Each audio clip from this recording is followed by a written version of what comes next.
Cosa sono i power chord? Come si usano? Lo vediamo in questo video.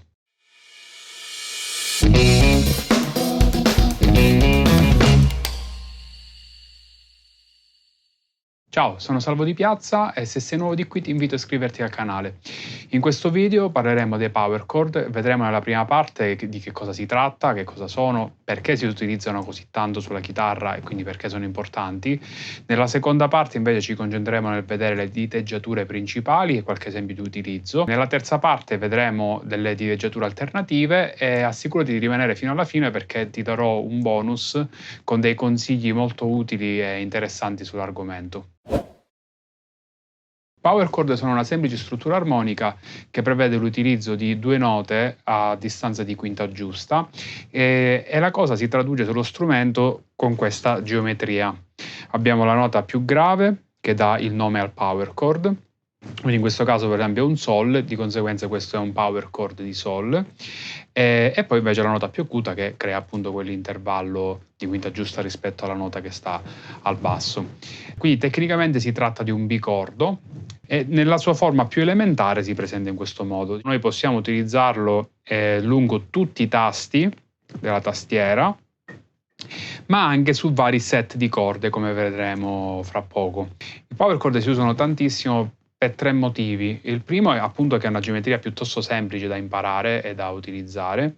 Il secondo che suona particolarmente bene sui suoni distorti. Il terzo motivo è che si tratta di una struttura armonicamente neutra, quindi significa all'atto pratico che io posso utilizzare questo power chord in sostituzione di qualsiasi accordo maggiore e minore, pur mantenendo la stessa geometria, portandolo ovviamente di tasto in tasto, come vedremo, o su altri set di corde, come vedremo fra poco. Nella forma più elementare, diciamo, abbiamo questa diteggiatura qui, ok? Se scendo di corda, la geometria rimane invariata, quindi corda quinta quarta. Se scendo ancora, quarta terza, la geometria resta invariata. Tra terza e seconda invece devo allungare la nota che sta in acuto di un tasto. Invece nel set di seconda e prima ritorna la geometria iniziale. Sebbene questa sia la forma più semplice e elementare, probabilmente quella più diffusa prevede l'utilizzo del mignolo sotto l'anulare. Diciamo che questa nota non è altro che una ripetizione della nota che sta al basso, semplicemente un'ottava sopra, quindi più acuta.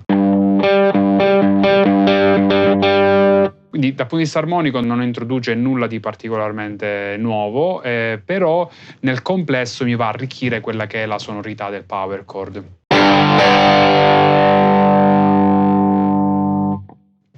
In questo caso, se mi sposto sui vari set, ci sono delle varianti aggiuntive rispetto all'esempio precedente. Infatti questa geometria nel set di quinta, quarta e terza rimane uguale, quindi ho sesta, quinta, quarta, quinta, quarta e terza rimane uguale, terza, quarta, terza e seconda devo allungare il mignolo, un tasto avanti, e terza, seconda e prima devo allungare anche l'anulare, quindi verrebbe una cosa del genere. Oppure semplicemente potrei usare un mini barré col mignolo.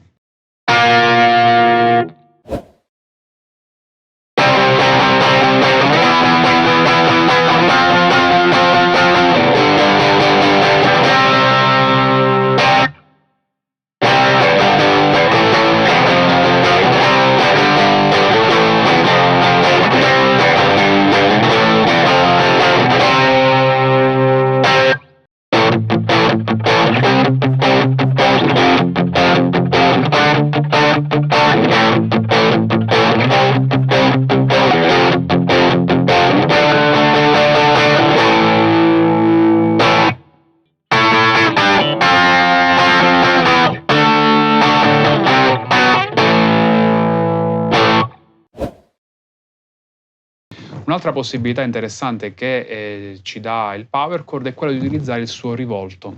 Cioè in sostanza dobbiamo capovolgere la posizione delle note, dobbiamo rivoltare la posizione delle note facendo in modo che quella che adesso è la nota al basso diventi la nota acuta e viceversa quella che è la nota acuta diventi la nota grave, la nota al basso. Per fare ciò, partendo da questa posizione, basta portare un'ottava sopra la nota che abbiamo qui al basso. Quindi conoscendo la geometria dell'ottava, che è questa qui, so che per portare questa nota un'ottava sopra la devo sostituire con questa.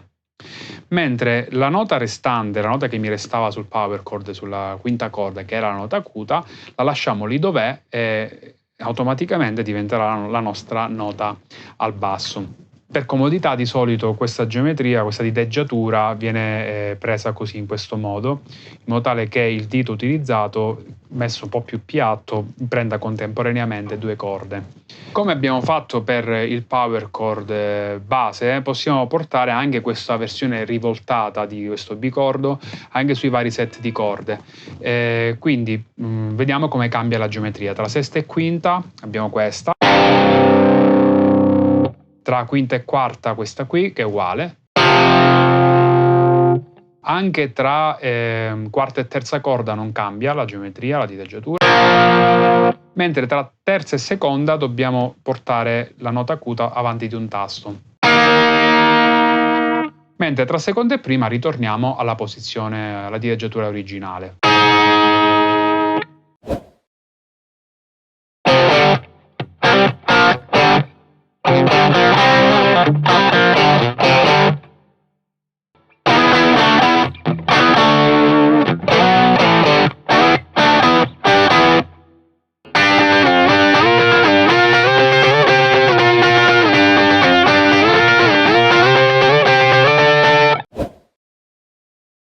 Parliamo adesso del power chord in prima posizione.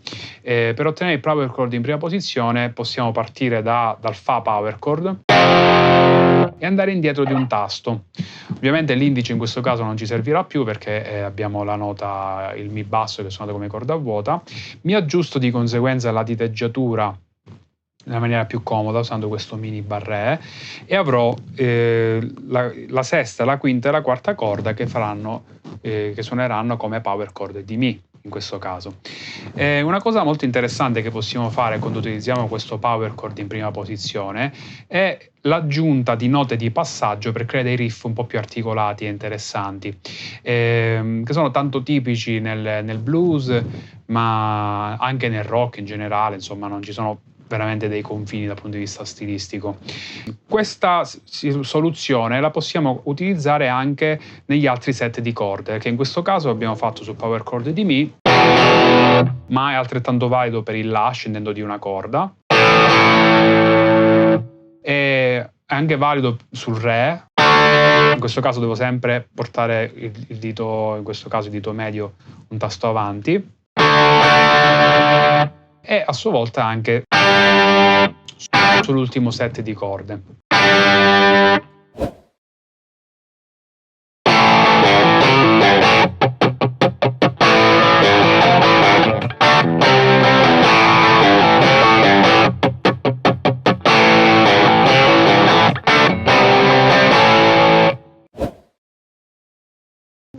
Un'altra possibilità è quella di utilizzare il power chord, quello base, però anziché prenderlo con l'indice anulare faccio indice medio, in modo tale da avere a disposizione l'anulare e il mignolo per suonarmi le mie note di passaggio.